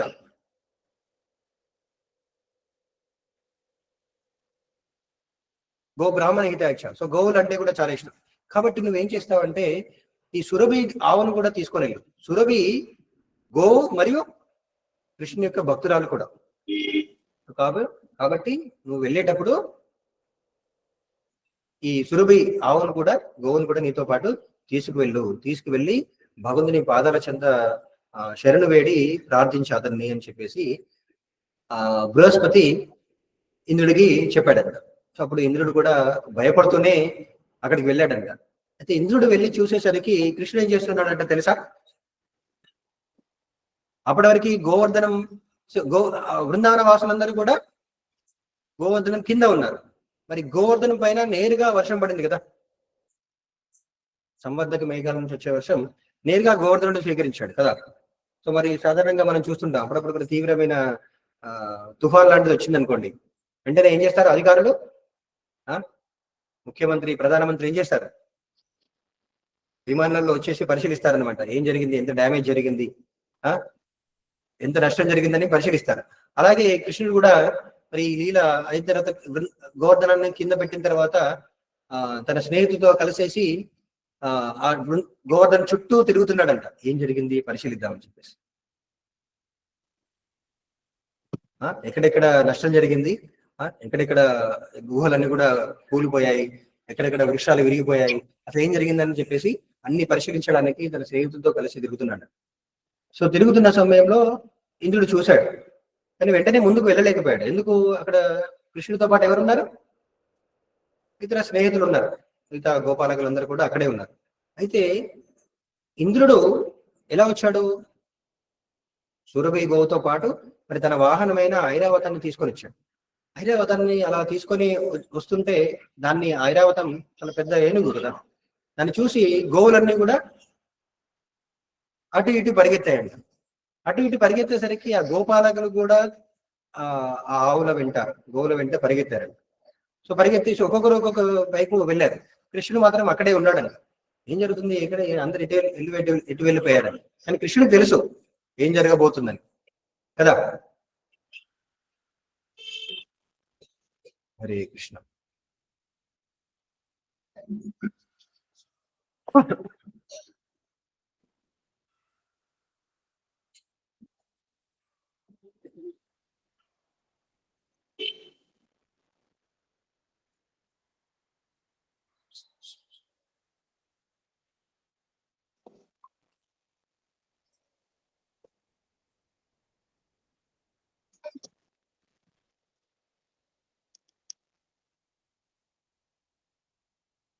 కృష్ణుడు అక్కడే ఉన్నాడంట. మిగతా అందరూ ఎక్కడికో వెళ్ళిపోయారు, ఒక్కొక్కరు ఒక్కొక్క వైపు వెళ్ళిపోయారు. చివరికి ఇంద్రుడు అక్కడికి వచ్చాడంట. ఇంద్రుడు వచ్చిన తర్వాత కృష్ణుడు ఇంద్రుడి వైపు అస్సలే చూడలేదంట. సాధారణంగా ఎవరిపైనా కోపంగా ఉండి ఇలా చూస్తాము, ఒక ఓరకంతో చివరికి కన్నులకు చివరిగా ఇలా చూస్తుంటారు అనమాట. అలా కూడా కృష్ణుడు చూడలేదంట. ఎంతగా కోపంతోనే ఉన్నాడు కృష్ణుడు ఇంద్రుడి పైన. సో అలా కూడా కృష్ణుని చూడపోయేసరికి ఇంద్రుడు ఏం చేయాలో అర్థం కాక సో అలా వేచి చూశాడంట. అని కొద్దిసేపు వేచి చూసిన తర్వాత అక్కడ ఎలాగైతే బృహస్పతి తనకు చెప్పిన విధంగా కృష్ణుని ప్రార్థించాడంట. కృష్ణుని ప్రార్థించి క్షమించమని వేడుకున్నాడు. సో వేడుకున్న తర్వాత అప్పుడు చివరికి అప్పటికీ కూడా కృష్ణుడు చూడకపోయేసరికి తనతో పాటు వచ్చిన సురభి గోవు కృష్ణుతో చెప్పిందంట, కృష్ణ మరి నీకు నీ భక్తులంటే నీకెంతో ఇష్టం. మరి ఇంద్రుడు కూడా నీ భక్తుడే, ఇంద్రుడు కూడా నీ భక్తుడే. తను తెలుసో తెలియకో తప్పు చేశాడు అని ఇప్పుడు మాత్రం తను పశ్చాత్తాపడుతున్నాడు. మరి దయచేసి ఆయన్ని క్షమించు అని చెప్పి ఎవరు చెప్పారు? సురభి. సురభి చెప్పింది. అంటే భక్తులు నేరుగా తను చేసిన తప్పుకు వాళ్ళే క్షమాపణ అడగలేదు, కానీ ఇతర భక్తులతో వాళ్ళు ఏమంటారు, ప్రాధేయపడతారు అన్నమాట. సురభి చెప్పింది కాబట్టి కృష్ణుడు అంగీకరించాడంట. సరే ఇప్పటికైనా తన తప్పు తెలుసుకున్నాడని చెప్పేసి ఇంద్రుడిని దగ్గరికి రాణించాడంట. అలా దగ్గరికి రాణించిన తర్వాత సురభి ఆవు మరియు ఐరావతం కలిసి కృష్ణుడికి అభిషేకం చేశారంట. సురభి గోవు నుండి వచ్చిన పాలతో కృష్ణుడికి అక్కడ అభిషేకం చేశారంట. అంతేకాకుండా ఆ సమయంలో మిగతా దేవతలందరూ కూడా అక్కడికి వచ్చారంట. మరి దేవతలందరి యొక్క నాయకుడు కదా ఇంద్రుడు. మరి వాళ్ళ నాయకుడు తప్పు చేస్తే వాళ్ళందరూ కూడా శిక్ష పడుతుంది.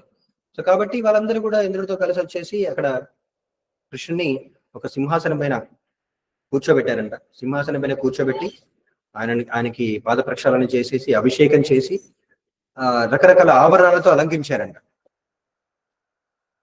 వజ్రాలు, వైడూర్యాలు, బంగారం, అనేకమైన ఆభరణాలతో కృష్ణుని అలంకరించి ఆయనకు హారతులు చేశారంట. బంగారు హారతులతో, వెండి తొడుగు ఉన్న వింజామర, చామర వాటితో భగవంతునికి హారతి చేశారంట. సో ఇదంతా జరుగుతుంటే ఈ గోపబాలురు అందరూ కూడా అక్కడి నుంచి వెళ్ళిపోయారు కదా గోపాలకుడు. కానీ ఒక్క గోపాలకుడు మాత్రం ఎక్కడ నుంచి చూస్తున్నాడంట, దూరంగా ఉండి చూస్తున్నాడంట. ఏం జరుగుతుంది ఆశ్చర్యంగా అని చెప్పేసి. అయితే ఇదంతా జరిగిన తర్వాత కృష్ణుడు అలాగే కూర్చున్నాడంట. ఇంద్రుని యొక్క ఏమన్నా పశ్చాత్తాపాన్ని స్వీకరించి సరే ఇంద్రుని చేత సంతృప్తి పొంది పంపించి వేశాడు. ఇదంతా కూడా ఒక గోపబాలుడు అక్కడ చూస్తున్నాడంట. ఇది జరుగుతుండగా అక్కడి నుంచి మిగతా వాళ్ళందరూ కూడా ఎవరైతే పెద్ద బృందావనంలోని పెద్దవాళ్ళు ఎవరైతే ఉన్నారో సో వాళ్ళందరూ కూడా అక్కడికి వచ్చారంట, ఆ ప్రదేశానికి వచ్చారంట. ఇదంతా కూడా ఎక్కడ జరుగుతుంది? గోవర్ధన పర్వతం చాలా దూరంగా అక్కడ జరుగుతుంది. ఆ ప్రదేశంలో చాలా దూరంగా వెళ్ళారు. సో అక్కడికి పెద్దవాళ్ళందరూ వచ్చిన తర్వాత ఇవన్నీ అక్కడ చూశారనమాట. రకరకాల వస్తువులు ఉన్నాయి, బంగారం, వజ్రాలు అవన్నీ కూడా అక్కడ ఉన్నాయంట. వాళ్ళకి అందరికి అర్థం కాలేదు ఇవన్నీ ఎక్కడి నుంచి వచ్చాయి. వాళ్ళు ఎప్పుడు చూడలేదన్నమాట. ఆభరణాలు, వజ్రాలు అవన్నీ కూడా చూడలేదు. అయితే వాళ్ళందరూ అలా ఆలోచిస్తుంటే ఈ గోపవరులు ఎవరైతే చూశారో, ఇవన్నీ జరగడం పూజలు చూశారో వాళ్ళు వచ్చి చెప్పారంట, బాబా నంద బాబా, ఇదంతా కూడా ఏదో ఆశ్చర్యకరంగా ఉంది. నేను చూశాను, ఒక పెద్ద ఏనుగు వచ్చింది, ఒక గోవు వచ్చింది. అది ఎప్పుడు కూడా చూడలేదు నేను, అలాంటి గోవుని ఇంతవరకు ఎప్పుడు కూడా చూడలేదు. చాలా ఆకర్షణీయంగా, చాలా అద్భుతంగా ఉంది. అది కృష్ణుడితో మాట్లాడింది. ఆ గోవు కృష్ణుడితో మాట్లాడింది. కృష్ణుడు కూడా తనతో మాట్లాడాడు. సో చివరికి వాళ్ళందరూ అంటే పెద్ద పెద్ద వాళ్ళు ఎవరో వచ్చారు, ఆకాశం నుండి పెద్ద పెద్ద వాళ్ళు ఎవరో దేవతలాగా ఉన్నారు. వాళ్ళందరూ కూడా వచ్చేసి కృష్ణుడికి అభిషేకం చేసి హారతి చేశారు అని చెప్పేసి వాళ్ళు చెప్పారంట. కానీ ఈ బృందావనవాదులకి అర్థం కాలేదు ఏంటి ఇలా జరగడం. కానీ వాళ్ళు ఏం చేస్తారు, మరి ఆయన నమ్మక తప్పదు. సో అక్కడ వాళ్ళందరూ కూడా అది ఆ యొక్క లీలను ఆ విధంగా చూసి ఆశ్చర్యపోయారంట. ఈ విధంగా బృందావనం గోవర్ధన లీల జరిగిపోయింది. తర్వాత ఇంద్రుడు కూడా తను చేసిన తప్పును అర్థం చేసుకున్నాడు. చూడండి, ఇది చాలా మనకందరికీ కూడా భక్తులకి చాలా ముఖ్యమైన సందేశం అన్నమాట ఈ లీల ద్వారా. యద్యద్ ఆచరితే శ్రేష్ఠ తద్దత్ ఏవేతరో జనః. మరి పెద్దవాళ్ళు చేసేవన్నీ కూడా చిన్నవాళ్ళు అనుసరిస్తూ ఉంటారు కదా. అందుకని ఏం చేయాలి, ఇంద్రుడు చేసినట్టు మనం కూడా తప్పులు చేసి తర్వాత క్షమించమని అడగాలి. అంతేనా? అవునా?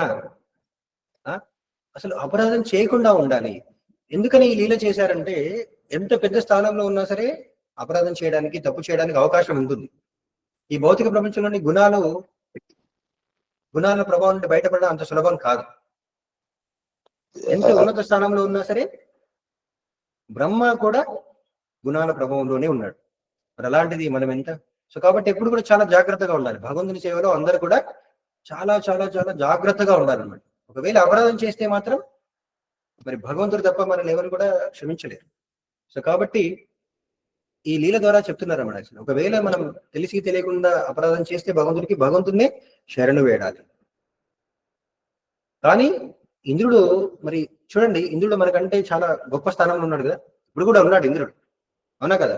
తను తలుచుకుంటే ఇదంతా మనకు తెలియకుండా చేయొచ్చా? ఈ లీల గురించి మనం చెప్పుకుంటున్నాం. ఇంద్రుడు తప్పు చేశాడని మనం అనుకుంటున్నాం, అవునా కదా? మనకి బ్రహ్మ విమోహన లీలలో కూడా బ్రహ్మ తప్పు చేశాడని చెప్పేసి చాలా మంది అనుకుంటారు. మీరు చూడండి, చాలా మంది ఇంటర్నెట్ లో కూడా నేను ఒకసారి చూశాను, చాలా తప్పుగా మాట్లాడుతుంటారు అనమాట. ఓ బ్రహ్మ కూడా తప్పు చేస్తాడు, ఇంద్రుడు కూడా తప్పు చేస్తారు, చాలా చులకనగా మాట్లాడుతుంటారు. వాళ్ళు ఎలా దేవతలు అవుతారు, అర్థమవుతుందా అని చెప్పేసి కొందరు మాట్లాడుతుంటారు. మరి ఇందులో అసలైన విషయం ఏంటంటే, ఎంత ఉన్నత స్థానంలో ఉన్నా తప్పు చేసే అవకాశం ఉంటుంది, కాబట్టి చాలా జాగ్రత్తగా ఉండాలని వాళ్ళు చెప్తున్నారు. ఈ లీల మనకు వివరించబడింది. అంతేకాకుండా మరి వాళ్ళు చూడండి, అంత ఉన్నత స్థానంలో ఉన్నా సరే వాళ్ళు చేసిన తప్పును అంగీకరిస్తున్నారు, అందరి ముందు ఒప్పుకోవడానికి సిద్ధంగా ఉన్నారు, అవునా కాదా? మనలో ఒకసారి ఆలోచించుకోండి, మనం ఎప్పుడైనా తప్పు చేస్తే ఆ తప్పు గురించి ఇతరులు వేరే వాళ్ళకి చెప్తే మనకి ఏమనిపిస్తుంది? నేను చేశాను లేవో, తెలుసో తెలియకో తప్పు చేశాను, అవన్నీ ఇంక అందరికీ చెప్తావా అని చెప్పేసి వాళ్ళపైన మనకి కోపం వస్తుంది. దాని గురించి ఎవరికైనా చెప్పారనుకోండి, మనకి వాళ్ళపైన కోపం వస్తుంది, వాళ్ళపైన ద్వేషం పెంచుకుంటాం, అవునా కదా? కానీ ఇంద్రుడు కావచ్చు, బ్రహ్మ కావచ్చు, వాళ్ళు ఏం చేస్తున్నారంటే, చూడండి మేము కూడా గుణాల నియంత్రణలోనే ఉన్నాం, ఇలాంటి పరిస్థితుల నుండి, ఇలాంటి లీలల నుండి మనం నేర్చుకోండి, మళ్ళీ భగవంతుని సేవలో అపరాధం చేయకుండా ఉండాలని చెప్పడానికి వాళ్ళు సిద్ధంగా ఉన్నారు. కానీ నిజంగా తప్పు చేయకుండా ఉండడం చాలా కష్టం.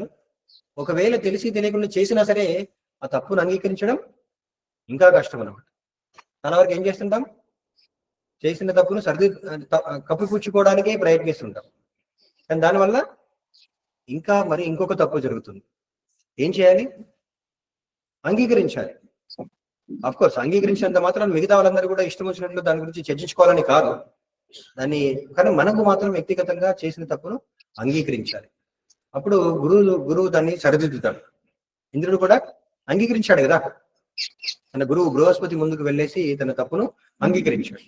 సో కాబట్టి చేసిన తప్పును అంగీకరిస్తే దానికి మనకు ఏమంటారు, పరిష్కారం అనేది లభిస్తుంది. దాని తప్పు నుండి మనం మళ్ళీ ఇంకొకసారి తప్పు చేయకుండా మన మనసు నియంత్రణలోకి వస్తుంది. తప్పు చేసినప్పుడు ఏం చేయాలంటే, ముందుగా దాన్ని గుర్తించాలి, దాన్ని నేను తప్పు చేశాను అని గుర్తించాలి. తర్వాత రెండవ విషయం ఏంటంటే పశ్చాత్తాపడాలి, చేసిన తప్పుకి పశ్చాత్తాపడాలి. మూడోది ఏంటి, తర్వాత ఏం చేయాలి? దాన్ని సరిదిద్దుకోవడానికి ప్రయత్నించాలి. మొదటగా ఏం చేయాలి? తప్పుగా గుర్తించాలి. చాలా వరకు ఏంటంటే మనం తప్పుగా గుర్తించాం. అదేం తప్పు? ఒకవేళ గుర్తించినా సరే అది చిన్న తప్పు, దీనికే అంత మాట అంటారే అని చెప్పేసి చాలాసార్లు మనం దాన్ని కప్పుపుచ్చుకోవడానికి ప్రయత్నిస్తుంటాం. ఇతరులు తప్పు చేయలేదా, వాళ్ళు తప్పు చేయలేదా, వీళ్ళు తప్పు చేయలేదా, నాకంటే పెద్ద తప్పు చేశారు అని చెప్పేసి ఇలా కొన్నిసార్లు మాట్లాడుతుంటాం అనమాట. కానీ అలా కాదు. ఏం చేయాలి? ముందుగా తప్పును అంగీకరించాలి, తర్వాత ఏం చేయాలి? పశ్చాత్తాపడాలి. పశ్చాత్తాపం అంటే ఏంటి?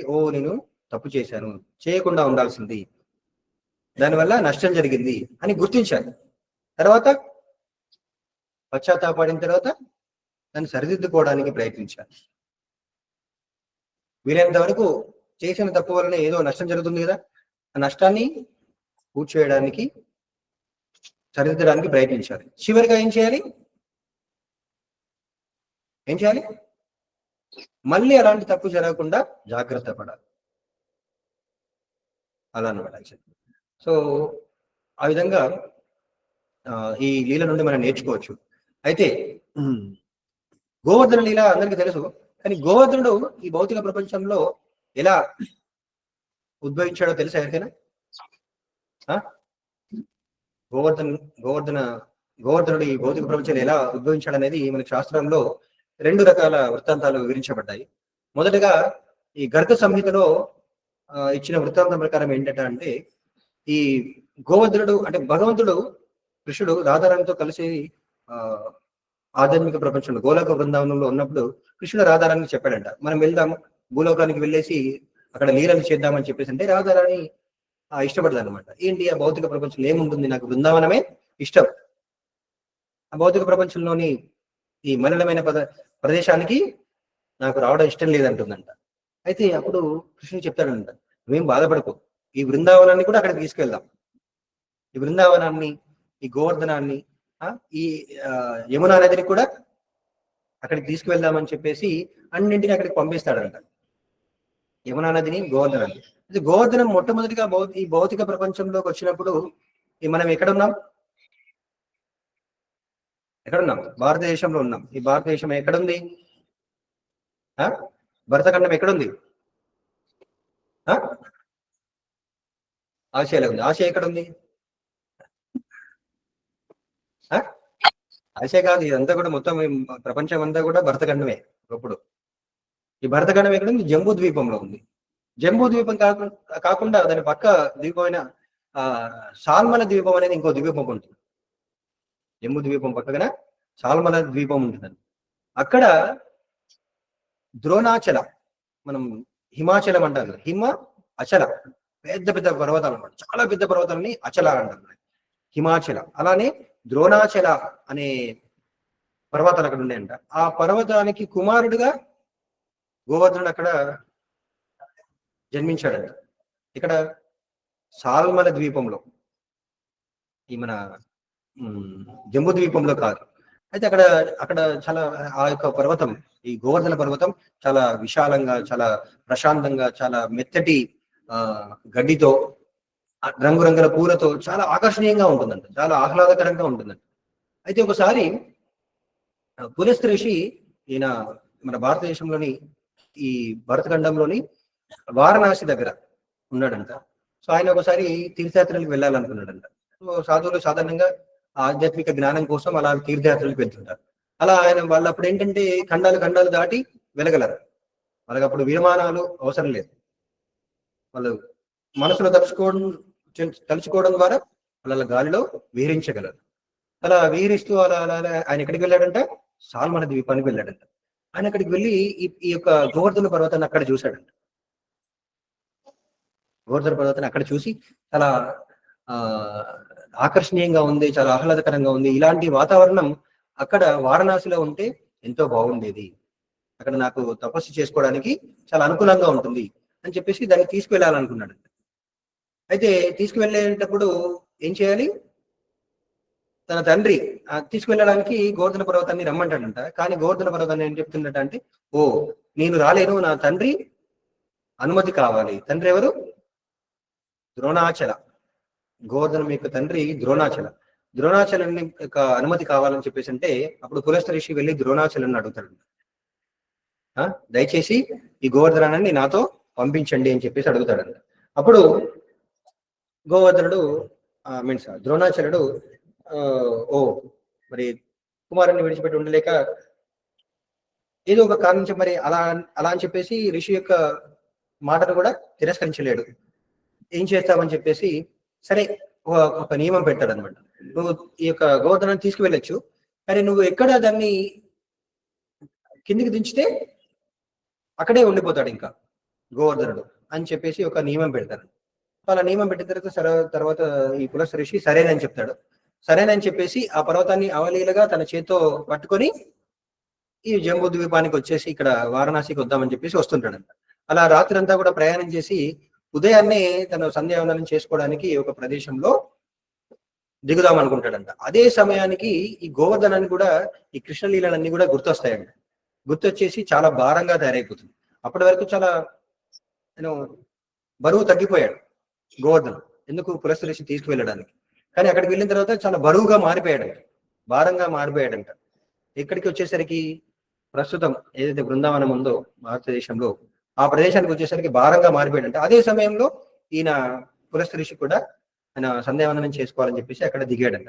దిగి గోవర్ధనాన్ని అక్కడ పక్కన పెట్టేసి అక్కడ సంధ్యావందన కార్యక్రమాలన్నీ కూడా ముగించుకొని తిరిగి మళ్ళీ గోవర్ధనాన్ని తీసుకువెళ్ళడానికి ప్రయత్నించాడంట.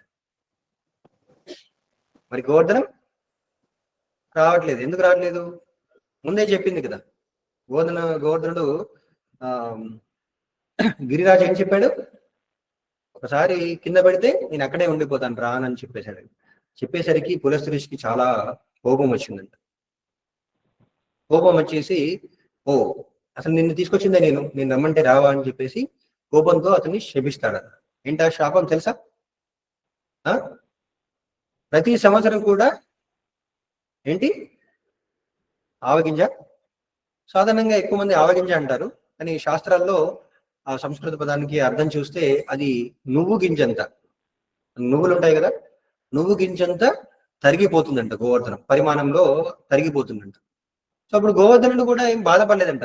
ఎప్పుడైతే పులస్త్రీ ఇలా శపించాడో గోవర్ధనుడు కూడా బాధపడలేదంట. సరే తర్వాత కృష్ణుడు వస్తాడు, కృష్ణుడు నా ఈ ప్రదేశానికి వచ్చేసి లీల చేస్తాడు, కృష్ణుని యొక్క సాంగత్యం నాకు లభిస్తుంది, కృష్ణుని లీలలో నేను పాల్గొంటాను, అది చాలు అని అనుకున్నాడు. సో తర్వాత కూడా గోవర్ధన పర్వతం ఆ కాలంలో నుండి తరుగుతూ వచ్చేసి కృష్ణుడు వచ్చేసరికి చిన్నగా అయిపోయింది, ఆ లీలకు అనుగుణమైన పరిమాణంలో ఉండిపోయింది. సో అప్పుడు కృష్ణుడు 5000 సంవత్సరాల క్రితం చాలా పెద్దగా ఉండేది, ప్రస్తుతం ఎలా ఉంది, చాలా చిన్నగా అయిపోయింది గోవర్ధన పర్వతం. ఎంతగా అయిపోయిందంటే ఆ గోవర్ధన పర్వతానికి మెడభాగం మనం ప్రస్తుతం చూసినట్లయితే భూమిలోకి వెళ్ళిపోతుంది, అక్కడ ఉండదు, అక్కడ దారే ఉంటుంది అనమాట. ఆ విధంగా చాలా చిన్నగా గోవర్ధనుడు అయిపోతాడు.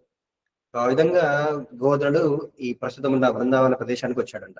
ఇది గర్గ సంహితలో ఈ విధంగా వివరించబడింది. అంతేకాకుండా ఇంకొక గ్రంథం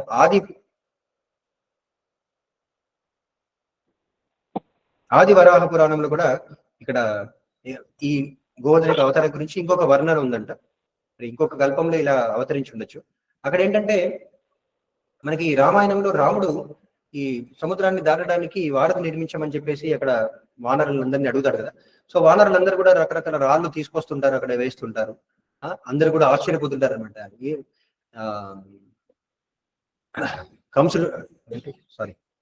రావణుడు కూడా ఆశ్చర్యపోతాడండి, ఏంటి ఈ రాళ్ళు నీళ్ల పైన తేలడం ఏంటని చెప్పేసి ఆశ్చర్యపోతుంటారు. కానీ అది భగవంతుడి యొక్క లీల, భగవంతుడి యొక్క శక్తి, భగవంతుడు ఏమైనా చేయగలడు. వానరులందరూ కూడా రాళ్ళు తీసుకొచ్చి వేస్తుంటే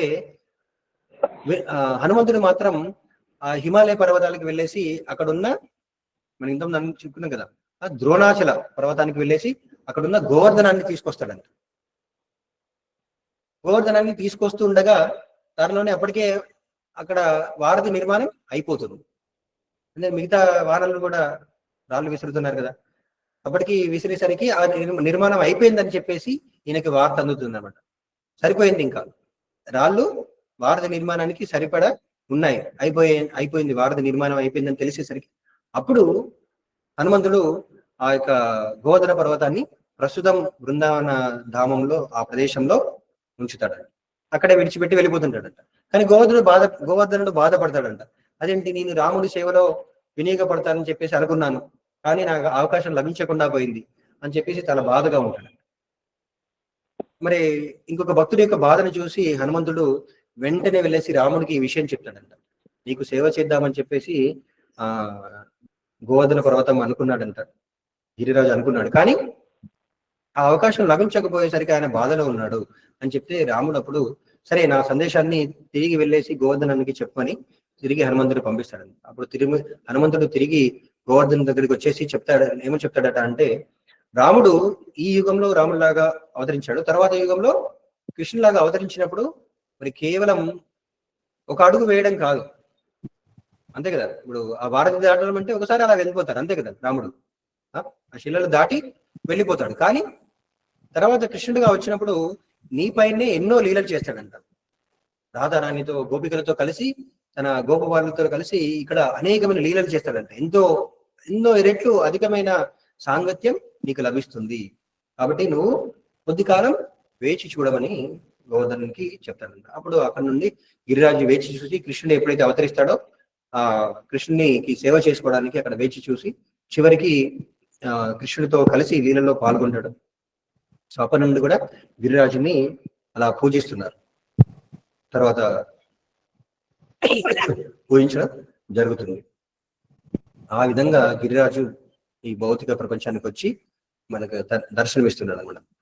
సో గిరిరాజ్ భగవానికి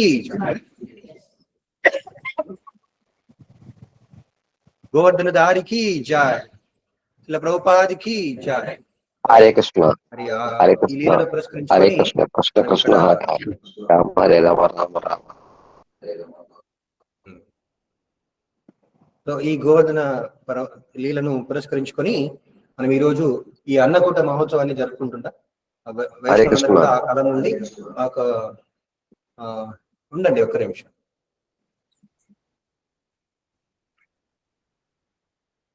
సో ఈ గోవర్ధన లీలను పురస్కరించుకొని అన్నకూట మహోత్సవాన్ని చేస్తారు. ఇక్కడ మీరు చూడొచ్చు, ఇక్కడ శ్రీనాథ్జీ రూపము వజ్రనాభుడు, కృష్ణ యొక్క మనవడు అని స్వయంగా ఈ రూపాన్ని హరే కృష్ణ. విగ్రహంగా. హరే కృష్ణ. ఉండండి, తర్వాత ప్రశ్నలు అడగొచ్చు. సో ఈ శ్రీనాథ్జీ రూపంలో ఆయన విగ్రహాన్ని తయారు చేసేసి మనకి ప్రస్తుతం ఉన్న అనేవర్ అనే గ్రామంలో ఒక కొండపైన మందిరాన్ని నిర్మించి అక్కడ పూజిస్తుంటాడు అనమాట. సో ఆ శ్రీనాథ్జీ ప్రస్తుతం తర్వాత ముస్లింల దండయాత్రలో అక్కడ నుండి ఆ శ్రీనాథ్జీ విగ్రహాన్ని ఎక్కడ తరలించారు? నాథ్వార్ అనే ప్రదేశానికి ఇప్పుడు మనం చూడొచ్చు. నాథ్వార్ లో ఈ విగ్రహాన్ని దర్శించుకోవచ్చు. ఆయన ఎలా ఉంటాడంటే గోవర్ధన పర్వతాన్ని తన ఎడమ చేత్తో ఎత్తినట్టు ఆ రూపంలో ఉంటాడన్నమాట. సో తర్వాత ఆ భక్తులు ఆ రూపాన్ని అక్కడ ఏర్పాటు చేసేసి ఆయనకు అన్నకూటాన్ని, రకరకాల ఆహార పదార్థాలతో అన్నకూటాన్ని ఏర్పాటు చేస్తారు. తర్వాత ఆయన ఆ అన్నకూటం చుట్టూ ప్రదక్షిణ చేస్తారు, తర్వాత హారతి చేస్తారు. సో కాబట్టి ఇప్పుడు మన కార్యక్రమాన్ని నిర్వహిస్తాం. సో దయచేసి అందరూ కూడా ఇందులో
పంపుతాను నేను. ఫోన్ చేస్తాను నేను. ఫోన్ చేస్తారు ఎక్కడికి వచ్చారు ఏంటి ఫోన్ చేస్తే ఉమ్, దేనికి?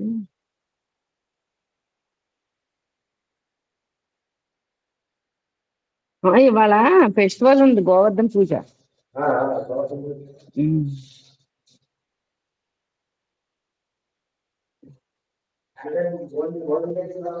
ఉమ్. చేస్తారు ఇవాళ. ఉమ్. ఇవాళ చెయ్యాలి.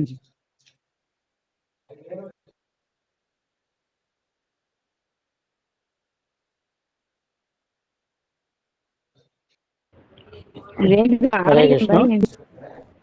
భక్తులందరికీ విజ్ఞప్తి అండి. హరే కృష్ణ. ఈరోజు భీమవరం ఇస్కాన్ టెంపుల్లో శ్రీ గోవర్ధన పూజా కార్యక్రమం చేస్తున్నారు. ఇది అందరూ ఆలయం భయం. వెళ్ళవలసింది కోరుతున్నాము.